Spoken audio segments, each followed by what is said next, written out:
permiso, señor presidente. Compañeras y compañeros diputados. Doctor Luis Videgaray, secretario de Hacienda y Crédito Público. Señor secretario, como usted bien sabe, el mercado de las gasolinas es uno de los más importantes en cualquier economía. Será precisamente al llenar los tanques de sus coches en donde la mayoría de los mexicanos constatemos de primera mano si la reforma energética efectivamente se tradujo en beneficio de su bolsillo o si solo se quedó en buenas intenciones.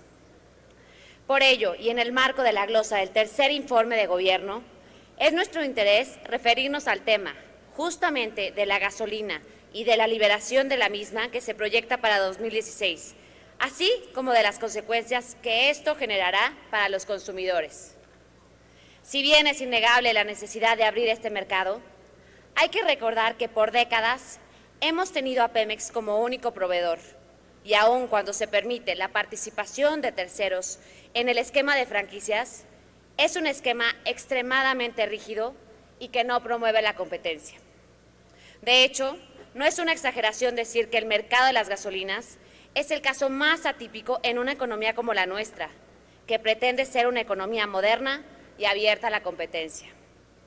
Basta con mirar a otros países en donde se permite la competencia en estaciones de servicio para darse cuenta que México simplemente no tenemos el número suficiente de gasolineras para asegurar que el consumidor recibe el mejor precio. En Encuentro Social nos llama la atención las diversas declaraciones públicas que usted ha realizado, en donde se asegura que se llevará a cabo el próximo año una liberación en el precio de gasolinas en 2016, como una medida para bajar los costos. En los criterios generales de política económica 2016 se establece la disposición para generar la competencia en el sector de los principales combustibles. Cito lo anterior. Se propone adelantar la liberación de los precios de los combustibles plantada por la reforma energética para 2018. La medida permitirá a las familias mexicanas disfrutar de menores costos cuando, como ha ocurrido recientemente, se reduzca el precio internacional de los combustibles. En ese sentido, les solicito nos explique con mayor detalle en qué consiste la propuesta de liberación de los precios de las gasolinas para el próximo año. ¿Qué podemos esperar que le pase al precio de la gasolina en 2016 y 2017? ¿Cómo nos asegura que con la liberación el precio de la gasolina no se va a ir a las nubes? Y lo más importante, ¿en qué va a beneficiar a los consumidores, a los mexicanos y a su economía? Muchas gracias. ¿Es cuánto, señor presidente? Gracias. Diputada Torres. Para dar respuesta y hacer sus respectivos comentarios, el secretario de Hacienda, Luis Videgaray. Con su permiso, señor presidente. Diputada, muchas gracias. La liberación del mercado de gasolinas es uno de los componentes fundamentales de la reforma energética. La reforma energética no solamente busca abrir a la competencia, salir de un modelo de monopolio a un modelo competitivo en la producción, tanto de hidrocarburos como de electricidad, sino también en el servicio al consumidor, que para el consumidor también participe de los beneficios de la diversidad, de la competencia y de salir de un modelo de monopolio. La reforma energética, y esto hay que tenerlo claro, ya establece que para el 1 de enero de 2018 habrá de liberarse por completo el mercado de las gasolinas. Esto quiere decir que para el 1 de enero de 2018 deberemos de tener distintas marcas de gasolina, distintos precios y por lo tanto un precio de la gasolina que no sea determinado por el gobierno, sino que sea determinado por un mercado competitivo, como ocurre en la gran mayoría de los precios en la economía. Para esto, lo que se está proponiendo en el paquete económico es tener un periodo razonable de transición, es decir, no esperar con un modelo de monopolio y precios fijos hasta el último día de 2017 y entonces entrar de manera abrupta a un modelo de competencia de mercado. Por lo tanto, se propone una transición. Esta transición lo que busca es tener una transición viable y responsable también. Responsable para las finanzas públicas, pero sobre todo para el bolsillo de las familias mexicanas. Lo que estamos proponiendo es que el precio máximo de la gasolina empiece a fluctuar a partir del 1 de enero conforme a los costos internacionales de las gasolinas, 1 de enero de 2016, pero todavía sujeto en 2016 a un nivel máximo y a un nivel mínimo. Es decir, para proteger al consumidor de fluctuaciones abruptas que pudiera existir en el precio de la gasolina. Quiero aclarar una cosa que es importante. El impuesto a las gasolinas, el IEPS a las gasolinas, en su forma actual existe desde el año 1991. La recaudación que se obtiene por este impuesto no es un impuesto nuevo, simplemente obedece a una mecánica de cálculo que es fundamentalmente residual. El impuesto se calcula como la diferencia entre el precio fijo máximo al público y el precio de los combustibles internacionales.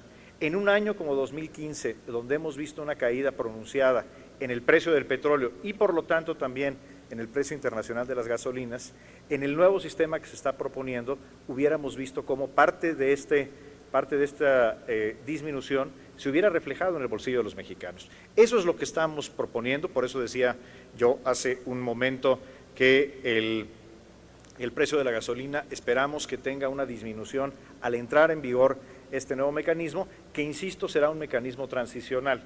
No creemos que no es conveniente ni prudente pasar de un sistema de monopolio y precio fijo de una manera abrupta a un sistema de economía competitiva en el precio de la gasolina. Por lo tanto, proponemos una transición sujeta a límites mínimos y máximos en los próximos 2 años, en 2016 y 2017. Esto también es muy importante para atender algo que usted menciona que es muy relevante.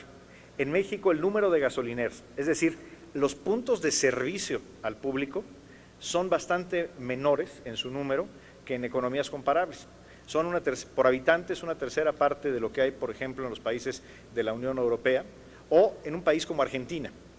Es decir, si queremos tener un mercado que realmente beneficie al consumidor, necesitamos generar incentivos y certidumbre para promover la inversión privada precisamente en la distribución y comercialización de gasolinas. Y para eso necesitamos tener un esquema en lo fiscal que sea mucho más predecible, que sea fijo como el que estamos proponiendo y no como un esquema residual sujeto a gran volatilidad como el que hemos tenido desde 1991 hasta este año 2015. Muchas gracias, diputada.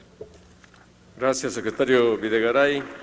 Tiene ahora la palabra hasta por 3 minutos para hacer su comentario la diputada Melissa Torres Sandoval.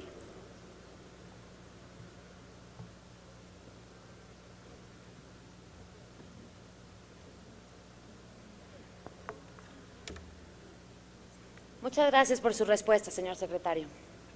Si bien coincidimos en el sentido de que México no se merece seguir con un mercado de las gasolinas tan arcaico como el que actualmente tenemos, consideramos urgente el contar con un mercado eficiente y con plena competencia para que nadie pueda aprovecharse de los consumidores y que estos puedan no solo recibir un precio adecuado de la gasolina, sino que la competencia se traduzca también en un mejor servicio. La apertura del sector también se puede traducir en mejores empleos para los mexicanos. Esperemos que así sea. Por ello, los diputados de Encuentro Social revisaremos la propuesta que han presentado a este Congreso, a fin de que se adelante la apertura de mercado que se traduzca en beneficios para los consumidores, como lo es el que la gasolina que compren tenga un menor precio. El bajar el precio de la gasolina y aumentar los estándares del combustible deberá ser un ahorro para quienes la consumen y no un gasto que aumente mes con mes.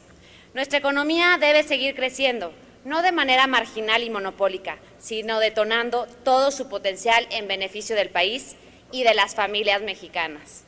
Es necesario, por lo tanto, el mantener las condiciones que fomenten el crecimiento y la competitividad.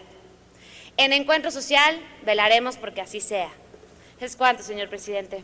Muchas gracias. Gracias, diputada Torres.